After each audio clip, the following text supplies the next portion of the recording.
ही आपको बताएं कि जो कोऑर्डिनेशन कमेटी है इसमें 13 सदस्य होंगे, ये भी कहा जा रहा है। और कोऑर्डिनेशन कमेटी की भी बात आ रही थी। प्रवक्ता कौन कौन होंगे, कितने प्रवक्ता होंगे, इस पर भी बातचीत होनी थी, लेकिन फिलहाल लोगों पर तो बातचीत नहीं हुई। लेकिन फिलहाल इंडिया गठबंधन में कोऑर्डिनेशन पर बातचीत हुई है। इस मीटिंग से निकलकर अब सामने आया है कि ये 13 सदस्य होगा, कोऑर्डिनेशन कमेटी 13 सदस्य होगी। और ऐसे में ये जो मुंबई में मीटिंग हो रही है इंडिया अलायंस की, उसमें अब कोऑर्डिनेशन पर बड़ी बातचीत हुई है। 13 सदस्यीय कोऑर्डिनेशन कमेटी होगी।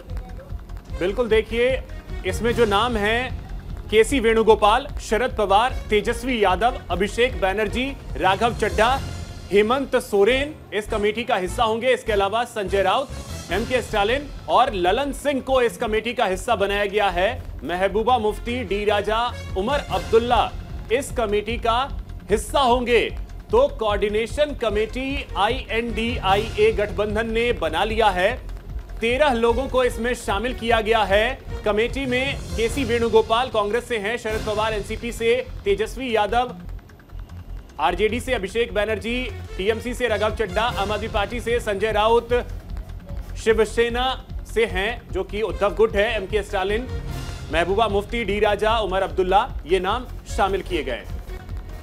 कोऑर्डिनेशन कमेटी नाम से ही पता चल रहा होगा आपको कि ये कमेटी क्या करेगी। और बड़े बड़े नाम जो कि अभी मेरे सहयोगी ने आपको गिनवाए हैं, चाहे वो अभिषेक बैनर्जी हो, ये देखिए कमेटी में वेणुगोपाल होंगे, शरद पवार, तेजस्वी यादव, अभिषेक बैनर्जी, राघव चड्ढा और माफ कीजिएगा सोरेन होंगे, संजय राउत, स्टालिन और ललन सिंह भी इस कमेटी का हिस्सा होंगे। लेकिन आपको बता दें कि ये जो नाम है वो कोऑर्डिनेशन देखेगी। कोऑर्डिनेशन यानी कि ये जो अलग अलग पार्टियां हैं जिनका गठबंधन इंडिया है, ये जो अलायंस है, इनके बीच तालमेल बना रहे, इनके बीच कोऑर्डिनेशन सही से रहे, समय समय पर बातचीत हो, जो डिसीजन मेकिंग पावर्स हैं वो कैसे एक दूसरे के साथ शेयर होगी, उस पर भी बातचीत होगी। ये पूरा का पूरा जो कोऑर्डिनेशन है पार्टियों का, क्योंकि देखिए अलग अलग पार्टी मतलब जितने भी पार्टी हैं उनसे एक एक सदस्यों को इस कोऑर्डिनेशन कमेटी में रखा गया है। उनके नाम आप देखिए, संजय राउत हैं, एमके स्टालिन है, महबूबा मुफ्ती, डी राजा, उमर अब्दुल्ला। अब ये लोग अपनी पार्टी का कोऑर्डिनेशन इंडिया अलायंस की तमाम पार्टियों के साथ करेंगे।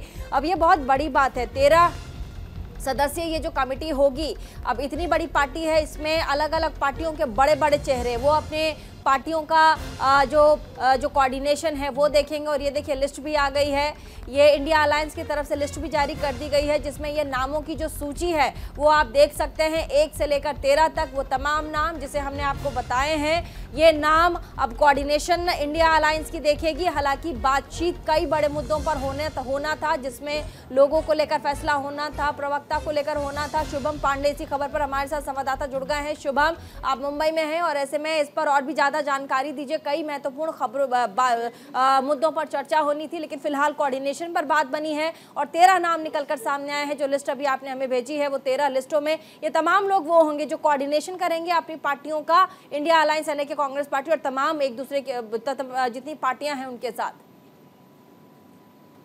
बिल्कुल, देखिए प्रीता जी, 13 नामों की जो सूची है वो बाहर सामने आ चुकी है और इनके नाम के आगे मुहर लग चुकी है इंडिया की गठबंधन की ओर से, जिसमें से देखिए महाराष्ट्र से 2 शरद पवार, संजय राउत के अलावा तेजस्वी यादव हैं, बिहार के उप मुख्यमंत्री हैं, उसके अलावा हेमंत सोरेन जो झारखंड के मुख्यमंत्री, उन्हें इस लिस्ट पर रखा गया। उसके अलावा महबूबा मुफ्ती हैं, उमर अब्दुल्ला हों या जावेद अली खान समाजवादी पार्टी से, राघव चड्ढा एक उभरते हुए सांसद हैं, वो उन्हें मौका दिया गया है। तो कुल मिलाकर देखिए ये जो 13 लोग हैं आने वाले समय में समय समय पर ये कोऑर्डिनेट करेंगे कि अगली बैठक कहाँ होगी या किन मसौदों पर चर्चा की जाएगी, या समय समय पर जब इंडिया की बैठक होगी तो इन्हें कोऑर्डिनेशन का काम दिया गया। लेकिन अब से थोड़ी देर बाद जब प्रेस कॉन्फ्रेंस होगी तो शायद इन्हीं लोगों के ऊपर जिम्मेदारी ये भी सौंपी जा सकती है कि ये प्रवक्ता का भी काम करे, मीडिया से बातचीत करते रहे या अपडेट देते रहे कि क्या कुछ चल रहा है इंडिया की बैठक को, क्या अगली रणनीति होगी, किन सीटों पर चुनाव लड़ा जाएगा या किन सीटों पर बात बनी है। तो इसी वजह से 13 लोगों का नाम जो है वो लिस्ट फिलहाल इनके आगे मुहर लगा दी गई है। ये कोऑर्डिनेशन कमेटी में रहेंगे, जिसमें कुछ बड़े नाम भी है, जैसे शरद पवार एक अनुभवी नेता है, इनके ऊपर जिम्मेदारी सौंपी गई है। उसके अलावा देखिए मुख्यमंत्रियों के ऊपर एक जिम्मेदारी सौंपी गई, हेमंत सोरेन झारखंड के मुख्यमंत्री है, तो इसी वजह से तमाम पॉलिटिकल पार्टियां जो भी दल इसमें शामिल है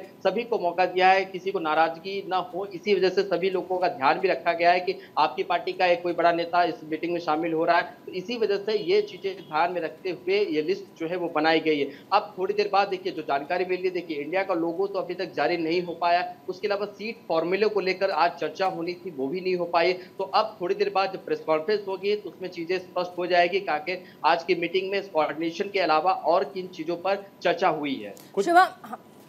कुछ जानकारी ये भी थी शुभम की मीडिया से बात करने के लिए हो सकता है कि प्रवक्ताओं की भी एक लिस्ट आए कि INDIA गठबंधन जो है वो कैसे आगे बढ़ रहा है उसको लेकर के आधिकारिक बयान देने को लेकर के, तो वो लिस्ट को लेकर के कोई जानकारी है या आधिकारिक बयान देना भी अब इन्हीं 13 लोगों की जिम्मेदारी होगी? देखिए जिन लोगों का नाम इसमें है वो खुद ही दिन प्रतिदिन आए दिन मीडिया से बात करते थे कि संजय राउत रोज सुबह मीडिया से बात करते, शरद पवार आए दिन मीडिया से बात करते रहते, राघव चड्ढा हैं वो अपनी बातों को रखते हैं। तो ऐसे में ये जो 4-5 आप नाम देखिए हेमंत सोरेन झारखंड के मुख्यमंत्री है, तेजस्वी यादव लगातार बात करते रहते मीडिया के सामने, तो मुझे लगता है कि शायद इन्हें भी प्रवक्ता की जिम्मेदारी जो है वो भी सौंपी जा सकती है या अलग कोई लिस्ट बना सकता है, क्योंकि ये ऑलरेडी इतने पॉपुलर नेता हैं, अपनी बातें रखते हैं। तो मुझे लगता है कि या जो एक और लिस्ट अगर प्रवक्ता की लिस्ट भी है तो इनका भी नाम हो सकता है, या इन्हें ही जिम्मेदारी दी थी कि आप अगली मीटिंग के बारे में या जो चीजें चल रही इंडिया के गठबंधन के बारे में उसे लोगों के सामने या मीडिया के सामने साझा करते रहिए। ठीक है शुभम, लेकिन सुबह सुबह राहुल गांधी ने एक बयान भी दिया है कि ये जो केंद्र सरकार की तरफ से अब कमेटी बनाई जा रही है संसद के विशेष सत्र को लेकर और कहा जा रहा है कि अब 1 नेशन 1 इलेक्शन की बात होगी, इस पर उन्होंने कहा कि ये जो मीटिंग हम मुंबई में कर रहे हैं इस पर ध्यान भटकाने की कोशिश सरकार कर रही है और शायद इसीलिए सरकार ने इस टाइम को चुना है और इस टाइम पर वो कह रहे हैं कि हम स्पेशल सेशन लेकर आएंगे और इसमें हम 1 नेशन 1 इलेक्शन की बात भी कर सकते हैं। क्या कहेंगे अब वहां का माहौल इस पूरे खबर के बाद कैसा रहा जो मीटिंग वहां चल रही है मुंबई में? शुभम। देखिए प्रीति जी, जब आज सुबह ये खबर आई कि 1 नेशन 1 इलेक्शन की बात चल रही है या आने वाले मॉनसून सत्र में ये सत्र बिल को पेश किया जा सकता है, उसके बाद से ही इस एजेंडे में नहीं था, इंडिया के गठबंधन के एजेंडे में ये चर्चा का विषय नहीं था। लेकिन जैसे सुबह ये खबर आए उसके बाद जो हलकलमी होती है, जो चहलकमी होती है वो शुरू हो जाती है, तो दुगाहट तेज हो जाती है। तो इसी वजह से राहुल गांधी ने ये कहा है कि जानबूझ के आज का दिन चुना गया ताकि डाइवर्ट किया जाए, इशू डाइवर्ट किया जाए या लोगों का ध्यान भटकाया जाए, इसी वजह से। लेकिन आज की मीटिंग में ये एजेंडा की चर्चा हुई है कि आखिर जब ये 18 से 22 जो मानसून सत्र विशेष सत्र बुलाया गया है सरकार की ओर से संसद में, क्या इन विषयों पर चर्चा होगी? तो क्या बाइकआउट करना है या प्रस्ताव रखना है या चीजें रखनी, इस बात को लेकर भी चर्चा हुई। अब से थोड़ी देर बाद जब प्रेस कॉन्फ्रेंस शुरू होगी उसमें सवाल पूछा जरूर जाएगा, उसमें वो अपनी पार्टी से किस तरह से स्टैंड रखते हैं ये थोड़ी देर बाद पता चल जाएगा। ठीक है शुभम, आगे शाम तक कोई बड़ी खबर आ सकती है क्या? क्योंकि महत्वपूर्ण मीटिंग है, तमाम बड़े दिग्गज इंडिया अलायंस के वहां पहुंचे हुए हैं। आपने जैसा कहा कि सीट के बंटवारे को लेकर बातचीत होनी थी, फिलहाल अभी कोई कंफर्मेशन नहीं है, लेकिन ये मीटिंग शाम तक चलेगी, रात के डिनर की भी बातचीत है। क्या सीट बंटवारे को लेकर के शाम तक कोई बड़ी अपडेट आ जाए, कोई सुगबुगाहट अगर वहाँ जो लोग पहुंचे हैं? प्रियंका चतुर्वेदी बहुत कुछ कह रही थी अभी सीट अलायंस को लेकर के मीडिया के सामने, कोई खबर आपके पास?